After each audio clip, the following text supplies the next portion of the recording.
आता एक breaking news समोर येते। मराठा आंदोलक मनोज जरांगे पाटलांचं उपोषण सुरू झालंय। मध्यरात्री 12 वाजेपासून जरांगे सध्या उपोषणाला बसलेत। तर सगळे सोयरी अधिसूचनेची अंमलबजावणी करावी, हैदराबाद गॅझेटसह सातारा आणि बॉम्बे गॅझेट लागू करावं, अशा अनेक मागण्यांसाठी जरांगे पाटील हे आता उपोषणाला बसलेत। तर उपमुख्यमंत्री फडणवीसांना देखील जरांगेंनी गंभीर इशारा दिलाय।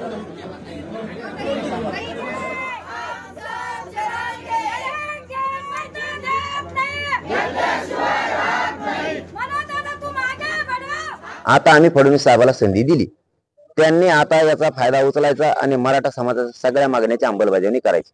नसता राज्यातला सगळा त्यांच्या पक्षाचा सगळा मराठा समाज म्हणणारे देवेंद्र फडणवीस दोषी, त्यांनी पण ही संधी समजून हे काम करायला पाहिजे। कारण मला फक्त समाजाला आरक्षण द्यायचं, नाही दिलं ना बॉम्बलायचं नाही, मग माया असे गुडघे टेकवायला लावीन ना तर आयुष्यात पश्चाताप येईल।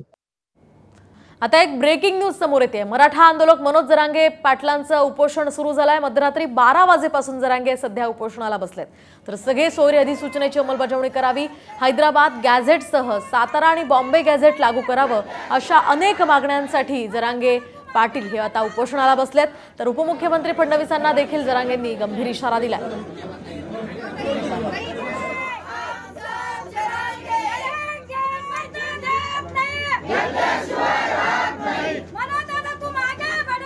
आता आम्ही फडणवीस साहेबाला संधी दिली, त्यांनी आता याचा फायदा उचलायचा आणि मराठा समाजाच्या सगळ्या मागण्याची अंमलबजावणी करायची।